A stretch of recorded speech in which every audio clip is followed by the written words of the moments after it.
আসসালামু আলাইকুম। আপনারা সবাই আশা করি ভালো আছেন। এটা হচ্ছে আমার পেয়ারা গাছের পেয়ারা। এগুলো আসলে সাধারণত তেমন একটা ভালো হয় না। কি কারণে ভালো হয় না আমি সেটাও বলবো। ভালো না হওয়ার কারণ হচ্ছে এগুলো আমার সময় পোকা গোতা দিয়ে নষ্ট করে ফেলে। আমি আসলে পোকার ওষুধ অনেকদিন ধরে আনা হয় না। আর আম্মা আসলে পোকার ওষুধ দেওয়াটা পছন্দ করে না। আর তাছাড়া নিম আছে আমাদের, নিমটা মাঝে মধ্যে দেখা যায় সহ্য করে একটু স্প্রে করে দেওয়া হয়। তবে পোকার ওষুধটা দিলে ভালো, যে এগুলো আর কি পোকা মানে ওই যে ছিদ্র ফল ছিদ্র করা পোকা আছে না, এগুলো নষ্ট করে ফেলে। ব্যাগিং করা হয় না, তবে ব্যাগিং করার চিন্তা ভাবনা আছে সামনে। আর পোকা যে ধরার যে হলুদ ইয়েলো স্টিকিগুলো আছে না, যেগুলোর ভিতরে পোকা আটকে, ওগুলো আনবো। তবে এগুলো আসলে না দেওয়াটাই ভালো, উপকারী পোকাগুলো নষ্ট হয়ে যায় পাশাপাশি।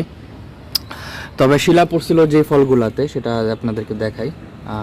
এই ফলগুলো দেখা যায় মোটামুটি বড় হয়েছে, একটু ক্লিয়ার করে দেখাই। আপনারা তো দেখতে পাচ্ছেন এগুলোতে কিন্তু শিলা পড়ছিল।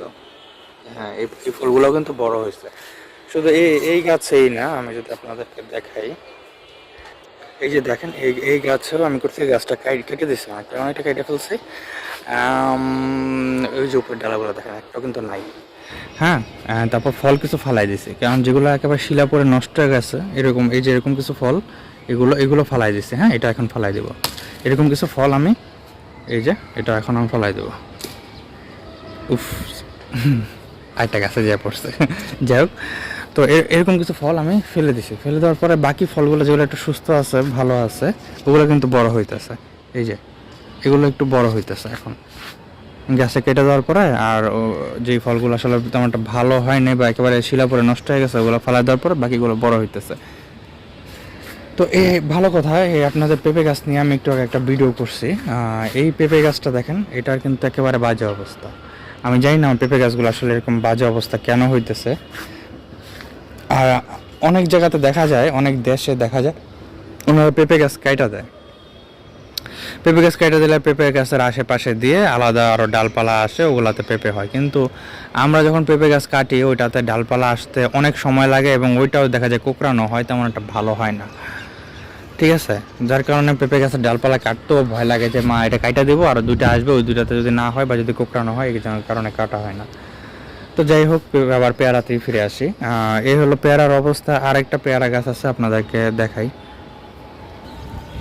এই যে সেই পেয়ারা গাছ, এটা একটা ফলও নয়, ডালপালা কেটে দিয়েছি, এগুলো ফল টল ফালাই দিয়েছি। ও আচ্ছা, একটা ফল আছে, সরি।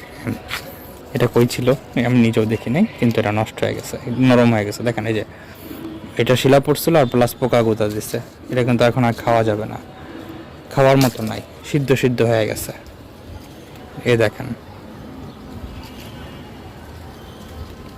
শিলা পড়ছে প্লাস পোকা যে গুঁতো দিচ্ছে, এখন এটা নরম নরম হয়ে গেছে, এটা খাওয়ার মতো সিদ্ধ সিদ্ধ হয়ে গেছে।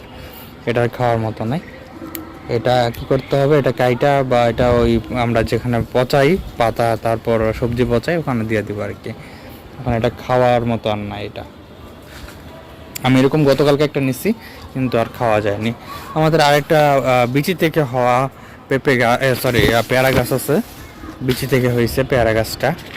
হ্যাঁ, এই সেই পেয়ারা গাছ, এটা কিন্তু আমার এই পেয়ারা গাছটা। এই যে এখান দিয়ে আমি আসলে লেবু গাছটা কেন যাইতে পারতেছি না আমি। এখানে একটা লেবু গাছ আছে, এটা আমার হাতে, নিজের হাতে কলম করা। ঠিক আছে, বাই দ্য ওয়ে, আমার জবা গাছে কিন্তু মিলিবাগ আসতেছে। এখন আমার পোকার ওষুধ অবশ্যই অবশ্যই আনতে হবে, এবং কিছু নিম দিয়ে দিতে হবে, এবং যেগুলোতে মিলিবাগ আসছে এগুলো আমি ধুয়ে দেবো, নাহলে কাইটা ফেলবো আর কি। অবশ্য যেহেতু এটাতে অনেক ডালা আছে, কিছু ডালা কাইটা দেবো, তাহলে বড় বাকি ফুলগুলো যেগুলো হবে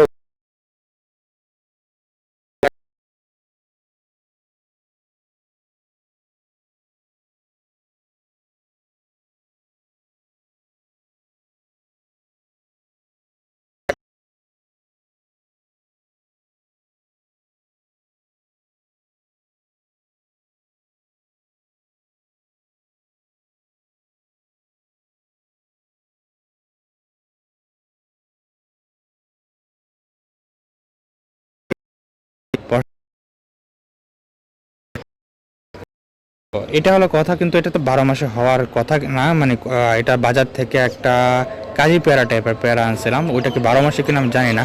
তবে 12 মাসি পেয়ারা সেটাও কি, এটা আমার জানা নাই। ফুল